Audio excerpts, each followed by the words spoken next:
নমস্কার, আপনারা দেখছেন চাষবাস চ্যানেল। যারা কফি চাষ করেন, বিশেষ করে ফুলকপি চাষ, তারা দেখেছেন বিশেষ করে দীর্ঘমেয়াদী ফুলকপি চাষের পাতার কিনারাগুলা, এই ধারগুলা প্রথমে হলুদ হয়ে যায়, তারপর পুড়ে যায়। এর কারণ কি এবং এর রোগ প্রতিরোধ করার উপায় কি তা নিয়ে বিস্তারিত আলোচনা করব আজকের ভিডিওতে। তাহলে শুরু করছি ফুলকপি চাষের পাতা পোড়া রোগের কারণ এবং তার প্রতিরোধের উপায়।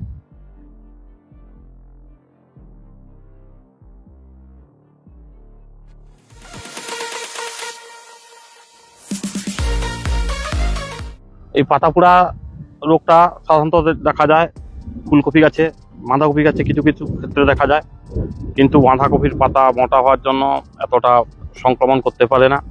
কিন্তু ফুলকপি গাছে যে পাতা যত নরম, সেই গাছ বেশি আক্রমণ করে এবং যার ফলে এই পাতাগুলো পুড়ে যায়।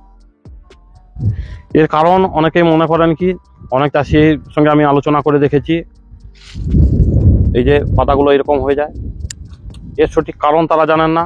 অনেকেই বলেন যে আমরা ইউরিয়া বেশি ব্যবহার করে ফেলছি, যার জন্য পাতা পুড়ে গেছে। আবার অনেকেই বলেন পটাশিয়ামের অভাবে এরকম পাতা হয়ে যায়, কিন্তু এটা তার সঠিক কারণ নয়। এর সঠিক কারণ হলো এরা একটা ছত্রাকের আক্রমণ। দেখবেন যদি পাশাপাশি কোনো জমিতে ছত্রাকের আক্রমণ হয়ে থাকে, সেই জমিটা থেকে আপনার কফিটা যখন ঠিক পরিণত অবস্থায় হয়ে আসছে, অর্থাৎ কুঁড়ি হতে আরম্ভ করে, সেই সময় এটা আক্রমণ করে এবং গাছের পাতাগুলো আস্তে আস্তে প্রথমে হলুদ হতে আরম্ভ করবে, তারপর এগুলো শুকিয়ে পুরো পাতাটা নষ্ট হয়ে যাবে। এবং পাতার শুধু সাইডগুলো নয়, এই সাইডগুলো যখন লাগে তখন ও যদি না সচেতন হন, তাহলে পুরো পাতাটাই দেখছেন পাতার মাঝখানটাও ফসকা ফসকা হয়ে গেছে এবং সেইখানে এই পাতাগুলো শুকিয়ে নষ্ট হয়েছে, অর্থাৎ সেই জায়গাটায় পাতাটি জীবিত অবস্থান নয়। পাশের জমিতে যদি এইভাবে পাতা পোড়া রোগ হয়ে থাকে, তাহলে সেখান থেকে পাশের জমিতেও হয়ে যেতে পারে।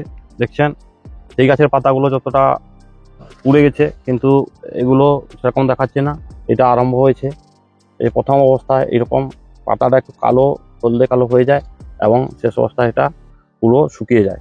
অনেকেই মনে করেন জল যদি বেশি হয়ে যায় তার জন্য হয়, কিন্তু এটা আদৌ কারণ নয়। এর প্রধান কারণ হচ্ছে ছত্রাকের আক্রমণ। আমি দেখেছিলাম পাশের ব্রোকলি জমিতে, দেখছেন অনেক পাতা পুড়ে গেছে, সেখান থেকে এসে এটা একটা আলাদা জাতের ফুলকপি, দেখছেন এর পাতার কিনারাগুলা ও সেরকম হয়ে গেছে। এই অবস্থায় যদি আমরা সচেতন না হই, তাহলে আস্তে আস্তে পুরো পাতাটাকে আক্রমণ করবে এবং পুরো পাতা হতে হতে পুরো জমিটা আক্রমণ করে নেবে। তখন আপনার যে কফিটার দাম হয়তো এখন 20 টাকা পিস হচ্ছে, সেই কফিটা আপনার 10 টাকায় করে নেবে না। কারণ গাছটা যদি সুন্দর না থাকে, গাছের পাতাগুলো পুড়ে গেলে কফিটা কেউ পাইকারি নিতে চায় না, যার ফলে আপনি যদি বেশি পরিমাণ চাষ করেছেন, তাহলে সেই কফিটা আপনার বিক্রি হবে না, অর্থাৎ পুরো জমিটাই নষ্ট হয়ে যাবে, যার ফলে আপনার প্রচুর লস হবে। আপনার যা খরচ হয়েছে তাও তুলতে পারবেন না। এর জন্য আপনাকে সচেতন হতে হবে প্রথম থেকেই। এটা একটা বলেছি যেহেতু ছত্রাক ঘটিত রোগ, এই ছত্রাকের আক্রমণ থেকে প্রতিহত করার জন্য আপনাকে যে যে ওষুধ স্প্রে করতে হবে সেগুলো দেখাচ্ছি। অনেক সময় আমরা অনুন্নত ছত্রাকনাশক ব্যবহার করে, যার ফলে কি হয়, মানে ছত্রাকগুলোর বেঁচে থাকার প্রবণতা বেড়ে যায়। সেই ছত্রাকনাশক এখন কাজ করে না, অর্থাৎ তাদের রেজিস্ট্যান্স পাওয়ার বেড়ে যায়, যার ফলে আরও ছত্রাকগুলো ভয়ঙ্কর হয়ে ওঠে এবং আপনার জমির উপর আরও ক্ষতি করে। এই জন্য আমরা ব্যবহার করেছি এজল। এটা আমি লুজ এনেছি, কারণ এটা 100 গ্রামের একটা লিকুইড আছে। এটা এক ট্যাঙ্কিতে, অর্থাৎ 16 লিটার জলে 20 ml ব্যবহার করব। এটা একটা গোঁদের মতন, দেখছেন, কিন্তু জলে দিয়ে দিলেই মিলে যাচ্ছে।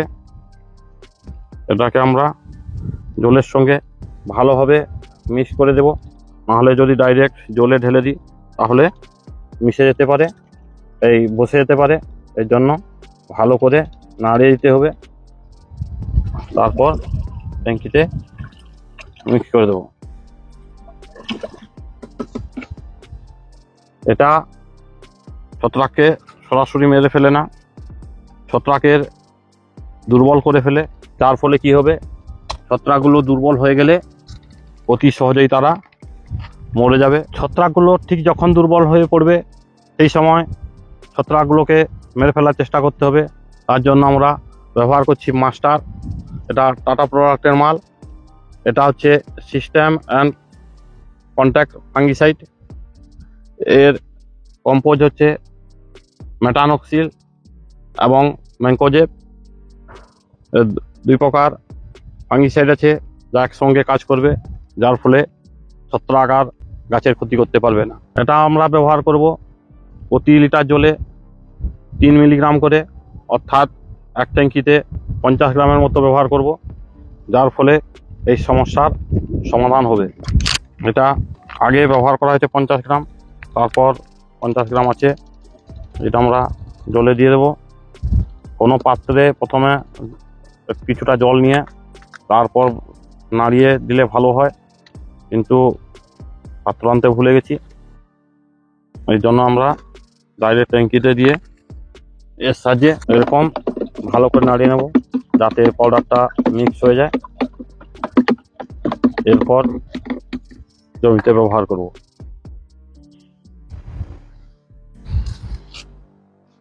এরপর এইভাবে ভালো করে ভিজিয়ে যেতে হবে গাছগুলো, যেন ছত্রাকগুলো যেখানে বাসা বেঁধে থাকে তার উপর পড়ে, যার ফলে ছত্রাকগুলো